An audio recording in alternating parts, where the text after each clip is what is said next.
Ballantyne, followed by Ivan McKee. Thank you, Presiding Officer. Over the 37 years of my working life in the public, private and voluntary sector, I've witnessed and participated in numerous new approaches, fresh ideas and rethinks on how frameworks should look, feel and be worded. But one thing fundamentally doesn't change. Frameworks are there to say what you're going to do, how you intend to do it, and how you will know if you've done it. So, this is the debate we're having today. Is this going to deliver that? I actually do welcome the extensive conversations that the Cabinet Secretary has had, not personally, I believe, but with his staff. And I also welcome his willingness to be flexible around the consultation. We're hearing today that there's obviously quite a lot of debate around some of the points. But for me, the challenge lies in ensuring that the indicators are understood and that the relationships between the indicators are coherent. And in answer to the question that's just been asked, the Cabinet Secretary might stand up and say, he's done what I'm about to ask, but we'll see. So, for example, a coherent and well-considered approach to tackling poverty is required. And these indicators, as they stand and what I've seen, will not tell the full story. It appears the indicators at present fail to appreciate that, say, the more employees that there are on the living wage, the more this will impact on the cost of living and potentially even food poverty. We must tackle poverty not simply by sharing wealth, but by generating it, improving economic growth and productivity. But more than this, there must be a focus on the drivers of poverty beyond income. So the national outcome, as I've seen it, failed... Yes? Claudia Beamish. As long as it's very brief. I thank the member for taking a brief intervention. Does the member agree with me then that being a living wage employer, for instance, is one of the things that would come through in policy, which the indicators underpin, and how important that is? Michelle Ballantyne. Well, I return to my point that actually living wage employers, which I hope eventually everybody absolutely will be, but it potentially drives up the cost of whatever product they deliver. So we have to see the interconnectivity between the outcomes, the drivers that we asked for, and the implications of what they mean on the workplace or on the marketplace. So the national outcome fails to take into account the root causes of poverty, such as the attainment gap, parental addiction, broken families and worklessness. On that note, it struck me that there appears to be a salient omission in the indicators, and that is the provision of not just fair work, but flexible work. If there is to be opportunities for everyone, then there needs to be the availability of flexible work to allow single parents or carers, for example, to participate and use their skills. Then we have growing up, loved, safe and respected.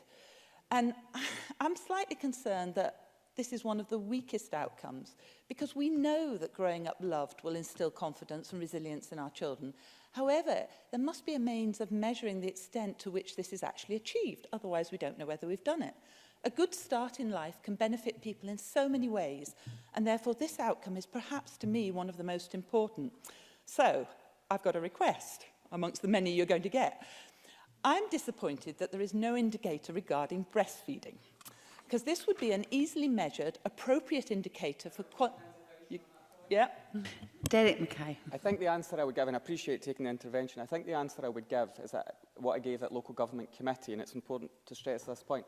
There are many measurements that we'll still undertake, particularly NHS and health and social measurements, that may not feature in the National Performance Framework for the reason that Gordon Lyndhurst said and Willie Rennie said, that you can't count everything. We continue to measure it, and it will still be a health target, but for the purposes of the MPF, it won't feature. But I agree, it's a priority, we want to deliver on it, it will still be measured, and it will still be reported upon.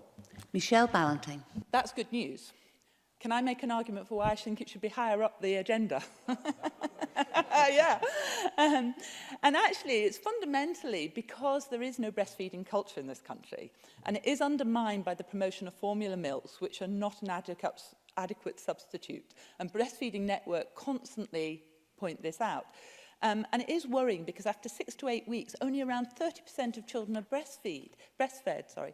And this sometimes means, because mothers are coming out of hospital early now, and that's a good thing, that they're discharged before breastfeeding is properly established, and there are not enough resources to properly support mothers in the community, and therefore supplementation rates are high. But we know that breastfeeding contributes to healthy weight, healthy cognitive development, and it can also be important for forming positive relationships between mother and baby, which can be vital in determining children's mental health and attainment outcomes in the future. So you've got a very simple thing here that can have a massive difference right across your framework. And that's why I think it should be much higher up in actually what we're saying we want to do, what our outcomes will be, and it's very measurable, so you'll know if you've succeeded. There hasn't been much improvement in the number of mothers breastfeeding in Scotland, and similarly there's been little improvement to support and encourage more mothers to breastfeed. So yes, it's always been a health target, but it's not getting the attention it needs, I don't think. That's why I want it up there. Can you close now, please, Ms Ballantyne? Yeah. So fundamentally, I need to know if policies are working. I agree with what Mr Rennie said, and that would be my challenge to you. I like the way it looks. That's my upside to it. I think you've done a really good job in the presentation.